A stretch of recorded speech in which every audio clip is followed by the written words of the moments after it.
வணக்கம் மக்களே.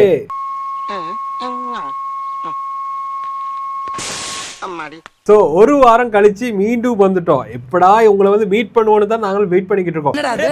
அவன் போய் சொல்றான் ரெஃப்ரி, அவன் போய் சொல்றான். இந்த ஒரு வாரம் கடந்து போறதுக்குள்ள அப்படா டைம் போகும், காத்திருந்து காத்திருந்து காலங்கள் போகுது, அந்த மாதிரி தான் இருக்குது. உன் கடைக்கு கூட்டம் நான் ஒருத்தன் தான் வரேன், மறுபடியும் ஏன்டா போய் சொல்ற? உகரக்கட்டை பாரு. ஏன்னா மக்களை வந்து பார்த்து மக்களுக்கு அந்த அப்டேட்ஸை கொடுக்கறதுட்டு எங்களால அப்படி இருக்க முடியல.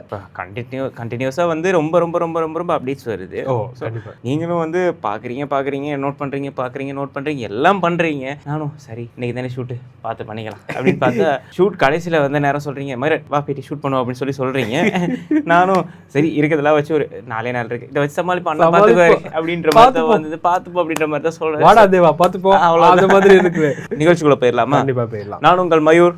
நான் உங்கள் சசி.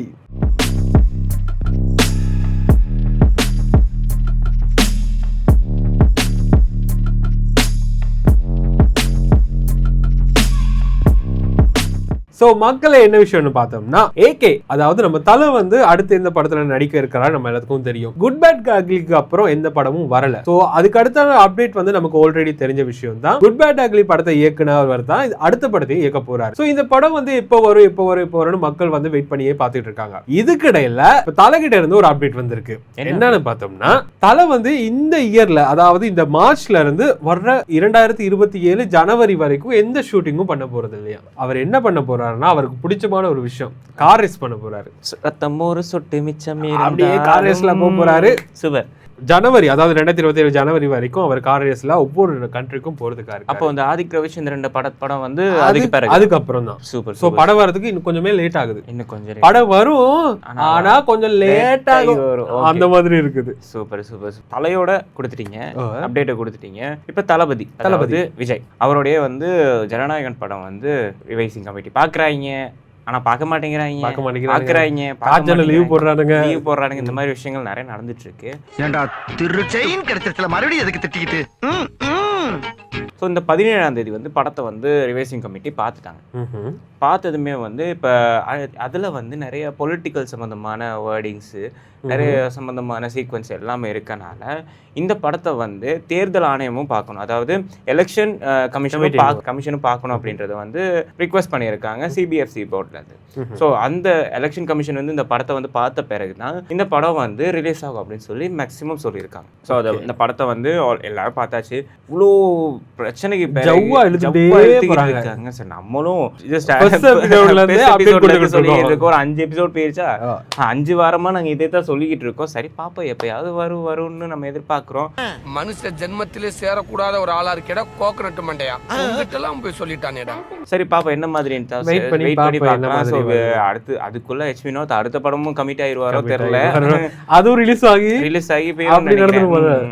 அதுவும் எலெக்ஷன் முடிஞ்சு சிஎம் ஆவாரா இல்லாட்டி எதிர்கட்சி தலைவர் ஆவாரான்னு தெரியல. என்ன மாதிரி ஆகுதுன்றத பத்தி பொறுத்திருந்து பார்க்கலாம். அடுத்து என்ன விஷயம்னு பார்த்தோம்னா நம்ம தலைவர் ரஜினிகாந்த் இந்த படம் வந்து அடுத்தடுத்து படங்கள் வரதுக்கு இருக்குது. சோ நம்ம எல்லாத்துக்கும் தெரிய விஷயம் தான்.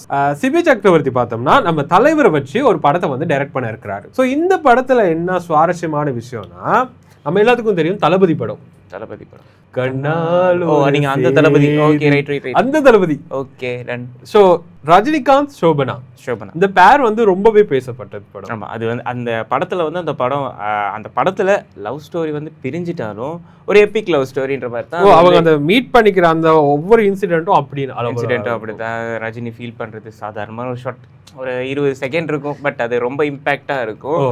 அந்த பேர் வந்து 34 வருஷம், கிட்டத்தட்ட 34 வருஷத்துக்கு அப்புறம் திரும்ப வந்து அந்த பேர் வந்து ஒன்னா சேர்ப்புறாங்க. இப்ப என்ன இவ்வளவு நாளா வந்து சோபனாங்கிறவங்க எப்படி என்ன படம் நடிக்கிறாங்களா இல்ல வீட்டு ஹவுஸ் ஒய்ஃபா இருக்காங்களா தெரியாது. சோ இப்ப வர்றாங்கன்னா ஏதோ ஒரு ட்ரீட் ஒண்ணு இருக்கு, ஒரு மாசான ரோல் எப்படி இருக்கும் அவங்களை பொறுத்தவங்களுக்கு. ஆமா, லவ் அந்த இது காலா படத்துல ஒரு லவ் ஸ்டோரி போகும்ல, அங்க விட்டது இங்க பிடிக்க போறாங்க அந்த மாதிரி இருக்கும். சோ அதெல்லாம் இருக்கிற நேரம் வந்து ரீசெண்டா வந்து நம்ம சூர்யா அவருடைய விஸ்வநாத் அண்ட் சன்ஸ் அந்த படத்தோட டீசர் பாத்தீங்களா? டீசர் நான் பார்த்தேன், சூப்பரா இருந்துச்சு. 1 நிமிஷம் 44 செகண்ட் டீசர் நினைக்கிறேன். அதுல மெயினா ஃபோக்கஸ் ஆனது ஒரு ஆள், யாருன்னு உங்களுக்கு உங்களுக்கே தெரியும். அவ்வளோ யோசிக்கிறீங்க. அவங்க அவங்க அவங்க ஓகே ஓகே, ஏன்னா அவங்க தான் அந்த டீசரே வந்து கேரி பண்ணி கொண்டு போறாங்க. ஓ, நீ லவ் பண்ணு, நானும் லவ் பண்றேன் அப்படின்ற மாதிரி ஒரு 20 வயசு பொண்ணு, 20 வயசு கேப், 20 வயசு கேப், அந்த அந்த அந்த பர்சன் வந்து சூர்யா வந்து லவ் பண்றாங்க. அந்த கஜினி இல்ல, சஞ்சய் ராமசாமி தெரியும்ல, ஆமா மொட்டை சஞ்சய் ராமசாமி. ஆமா ஆமா. ஸோ அந்த மாதிரி ஒரு பேர் தான் இதுல. ஓகே, ஐ மீன் சஞ்சய் விஸ்வநாத் அப்படின்ற மாதிரி தான் இந்த படத்துல வந்து அவருக்கு வந்து நேம் இருக்க போகுது. அது மட்டும் இல்லாம இது ஒரு நல்ல ஒரு ஆல்ரெடி வந்து லக்கி பாஸ்கர், வாத்தி இந்த மாதிரி படத்தை கொடுத்த டைரக்டர் தான், அதாவது மலையாள டைரக்டர் தான் இந்த படத்தை டைரக்ட் பண்ணிட்டு இருக்காரு வெங்கட். ஸோ படம் வந்து இதுல ஏதாவது ஒரு சம்பவம், அதாவது ஸ்டஃப் இருக்குன்றது வந்து வேற மாதிரி பாப்போம், வெயிட் பண்ணி பாப்போம் என்ன மாதிரியான அப்டேட் வர. ஏன்னா நானும் கூட என்ன நினைச்சேன்னா, சூர்யா வந்து அந்த ஃபர்ஸ்ட் லுக்ல வந்து ஒரு பேபி வச்சுட்டு ஒரு போட்டோ போட்டு தானே, அந்த பேபி தான் மமிதா பஜ்வா இருக்குமா நான் யோசிச்சல. இந்த டீசர்லயே வந்து ஒரு சின்ன கட்டணும் வரும் அந்த பேபியை வச்சுக்கிட்டு வர்ற மாதிரி. ஸோ என்ன மாதிரி தெரியல, இதுல வந்து ராதிகா மேம் நடிச்சிருக்காங்க. அதுதான், ஸோ ராதிகா மேம் நடிச்சிருக்காங்க. அப்புறம் நிறைய பேர் நடிச்சிருக்காங்க. ஒரு பெரிய ஒரு நடிகர் பட்டாளமே இருந்திருக்காங்க. இதுல வந்து நிறைய எடிட்ல வந்து போடல, டீசர்ல போடல, டீசர்ல எவ்வளவு தான் போடுவாங்க, தான் போட முடியும் அப்படின்ற மாதிரி ஒரு சின்ன சின்ன கேரக்டர்ஸ் மட்டும், பெரிய கேரக்டர்ஸ் சின்ன சின்னதா வந்து சொல்லிட்டு போயிட்டாங்க. மெயினா மமிதா பைஜு வந்து சூர்யாவை தான் நிறைய காட்டியிருந்தாங்க. ஸோ அதுதான் இப்ப என்ன மாதிரி படம் வரப்போகுது, இது வந்து வாரிசு மாதிரி வந்துருமோ தெரியல அப்படி ஒரு யாரை பாக்குறதுன்னு தெரியாம நிறைய கொண்டு வச்சிருவாங்களோ, கொண்டு வச்சுட்டு படத்துல கதை எல்லாம் போயிடுச்சு, பிரச்சனையா போயிடும். சரி ஓகே பாப்போம் என்ன மாதிரிட்டு வெயிட் பண்ணி பார்க்கலாம். ஸோ அடுத்த விஷயமாக நம்ம எல்லாருக்கும் தெரிஞ்சது சிவகார்த்திகேயன் வந்து செய்யோன் படத்துல வந்து நடிச்சிட்டு. ஸோ இந்த படத்துல இருந்து ஒரு புது அப்படியே மாசான ஒரு அப்டேட் ஒன்று வந்திருக்கு. ஓகே, என்ன அப்டேட் கேள்விப்பட்டீங்களா? கேள்விப்பட்டிருக்கேன், அது உங்க வாயால சொன்னா நல்லா இருக்கும். அவன் கேள்விப்படல, அவனுக்கு தெரியாது, ஆனா என் வாயில இருந்து தெரிஞ்சுக்கிறேன். இந்த படத்துல வந்து என்னன்னா ஒரு மாசான கேரக்டர், மாசான ஆக்டர் வந்து ஜாயின் பண்ணிருக்காரு. அவரே தான் சூப்பர் கமல்ஹாசன், உலக நாயகன். தெரியாது, உலக நாயகன் வந்து இந்த படத்துல வந்து ஜாயின் பண்ணிருக்காரு. சூப்பர். அதை விட ஸ்பெஷலான ஒரு விஷயம் இருக்கு, இவர் வந்து விருமாண்டி கேரக்டர்.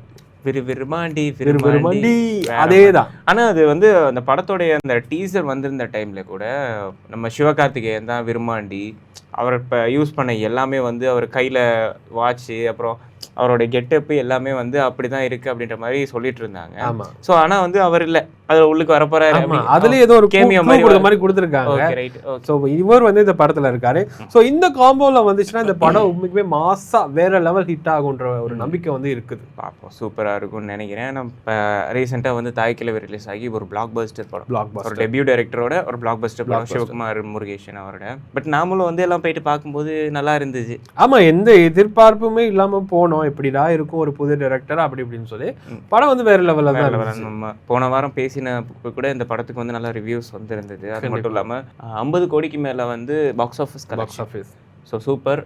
இதை பார்க்காத ஒரு விஷயம், ராதிகா மேடம் கிட்ட இருந்து இவ்வளோ பெரிய ஒரு கம்பேக் ஒன்று வந்து வேற லெவல் தான். ஸோ அது மட்டும் இல்லாம ஹிந்தியில வந்து ஒரு படம் துரந்தர். இந்த படத்தோட பார்ட் 2, அதாவது தி ரிவெஞ்ச் வந்து 19ஆம் தேதி ரிலீஸ் ஆயிருக்கு. ஸோ இந்த படம் வந்து நம்ம வந்து அவருடைய ஆல்ரெடி இருந்த படம் ஒன்று, தி அனிமல்னு சொல்லி ஒரு படம் ஒன்று ரிலீஸ் ஆகிருந்துச்சு.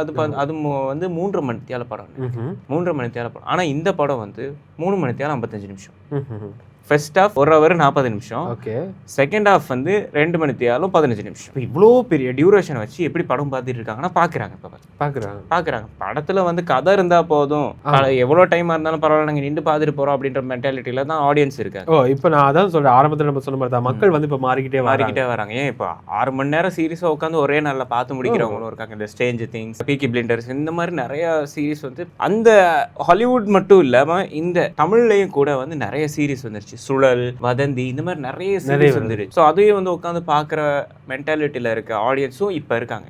மேக்ஸிமம் கதை நல்லா இருந்துச்சுன்னா சீரியலே வந்து வருஷ கணக்குல பாக்குறாங்க, சீரியஸா பார்க்க மாட்டாங்களா அப்படின்ற மாதிரி என்ன இருந்தது. சீரியலே பார்க்கறாங்க, சீரியஸா பார்க்க மாட்டேங்கிறாங்க. படம் வந்து இவ்வளவு பெரிய டியூரேஷன் பார்த்தா ஃபர்ஸ்ட் பார்ட் வந்து 3 மணித்தியாலும் 15 நிமிஷம்னு நினைக்கிறேன். செகண்ட் பார்ட் வந்து இப்போ 3 மணித்தியாலும் 50 நிமிஷம். அதாவது 4 ஹவர் மாதிரி தான், கூட 5 ஹவர் மேல, கூட 6 மணித்தியாலும் அப்படின்ற மாதிரி தான். 4 ஹவர் இது வந்து மேக்ஸிமம் வந்து இது வந்து கட் பண்ணியிருக்க டைம்ல வந்து 5 மணித்தியாலும் 6 மணித்தியாலும் அப்படின்னு சொல்லி மென்ஷன் பண்ணியிருந்தாங்க. அதெல்லாம் கட் பண்ணி தூக்கி ஒரு டீசெண்டான ஒரு பேக்கேஜாக கொடுக்குற நேரம் 3 மணித்தெல்லாம் 55 நிமிஷம்னு சொல்லியிருக்காங்க. பாசிட்டிவ் ரிவ்யூஸ் தான் வாங்கிட்டு வந்துட்டு இருக்கு, அதோட மிக்ஸ்ட் ரிவ்யூஸும் தான் வந்துட்டு இருக்கு.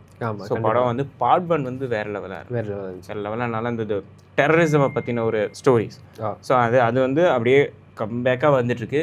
ஸோ நாமளும் இன்னும் படம் பார்க்கல, பார்த்துட்டு நம்ம என்னன்ட்டு அடுத்த வாரம் வந்து சொல்லுவோம், அப்டேட்டை கொடுப்போம். கொடுப்போம். அதுக்குள்ளே வந்து லைவ் ஏதாவது போடுறதா இருந்தால் நேரலையாக வர முடிஞ்சா நாங்கள் வந்து ரிவ்யூ ஒன்று தர்றோம், பார்ப்போம் என்ன மாதிரின்ட்டு. ஃபீல் குட் மூவிஸ் நிறைய வந்திருக்கு, கண்டிப்பாக நிறைய வரும். ஸோ அது மட்டும் இல்லாமல் இப்போ வந்து இந்த பெரிய பெரிய பொருட்செலவில் வந்து எடுக்கிற படங்கள் வந்து மேக்ஸிமம் ஃப்ளாப் ஆகுறதுக்கு வாய்ப்பு இருக்குது. வாய்ப்பு இல்லாமல் ஃப்ளாப் ஆகியும் இருக்கு. ரீசெண்டாக நிறைய படங்கள் வந்து ஃப்ளாப் ஆகியிருக்கு. அதெல்லாத்தையும் தாண்டி ஒரு சின்ன பையன் வந்து ஒரு படத்தில் நடித்து முடிச்சுட்டு அவன் வந்து அதே படத்தில் வந்து அசிஸ்டன்ட் டைரக்டராக ஒர்க் பண்ணுறான். ஒர்க் பண்ணிட்டு இருந்த டைமில் வந்து ஓகே ரைட், ஒர்க் பண்ணி முடிச்சது பிறகு அவன் வந்து ஒரு ஆக்டரோட அவன் வந்து சடார்னு வந்து படம் ஒன்று வந்து டைரக்ட் பண்ணார். ஸோ அந்த படம் வந்து ரிலீஸ் ஆகுது இந்த மார்ச் 19 வந்து ஆல்ரெடி ரிலீஸ் ஆயிடுச்சு. ரிலீஸ் ஆகி பாசிட்டிவ் ரிவ்யூஸ், ரொம்ப ரொம்ப பெருசாக பொருட்செலவுலாம் பண்ணி பெரிய காஸ்ட் அண்ட் க்ரூ போட்டு வெடிக்கிறது வைக்கிறது இந்த மாதிரி விஷயங்கள்லாம் இல்லாமல் சாதாரண லோ பட்ஜெட்டில் சாதாரணமாக ஒரு விஷயம் வந்து கொண்டு போயிட்டு இப்போ நார்மலாக லைஃப்பில் நடக்கிற விஷயங்களை வந்து ப்ரெசென்ட் பண்ணாலே படம் வந்து சக்ஸஸ். லவ் டுடே மாதிரி படங்கள் வந்து நிறைய அதோட லைஃபோட கம்யூனிகேட் பண்ணுற மாதிரியான விஷயங்கள்லாம் இருக்கணும். லாஸ்ட்டாக வந்து வித் லவ் படம் நல்ல ஒரு வெல்கமிங்காக இருந்தது. அது இல்லாமல் இப்போ வந்து கருணாஸோட மகன் கென் கருணாஸ், அதாவது அசுரன் படத்துல வந்து சிதம்பரம்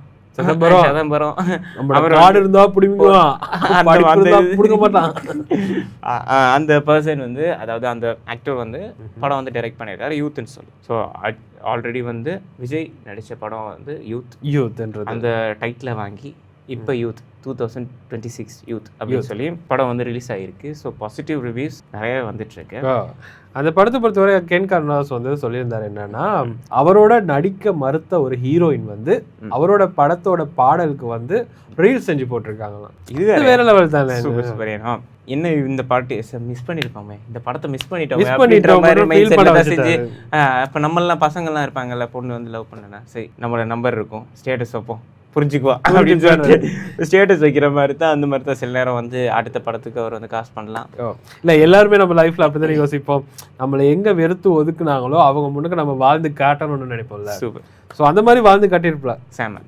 அந்த மாதிரி தான் படம் வந்து நல்ல பாசிட்டிவ் ரிவ்யூஸ் வந்துட்டு இருக்கு. நம்மளும் போயிட்டு புக் பண்ணி பார்க்குறோம். வாரம் இப்படி தான் ஏதாவது படம் பார்க்குறோன்றோம். ஆனால் பார்த்த பாடம் இல்லை. என்னப்பா பேட்டா எங்கப்பா கொடுக்குறாங்க, எல்லாம் மாச சம்பளம், எல்லாம் சாப்பாடுக்கு போயிடுச்சு. அதுதான் என்ன பண்றது. ஸோ அடுத்து நீங்க ஏதாவது வச்சிருக்கீங்கன்னா இல்ல இது மக்களுக்கு போதுன்னு நினைக்கிறேன். அப்படியே எல்லா அப்டேட்ஸும் கொடுத்துரும் சுட.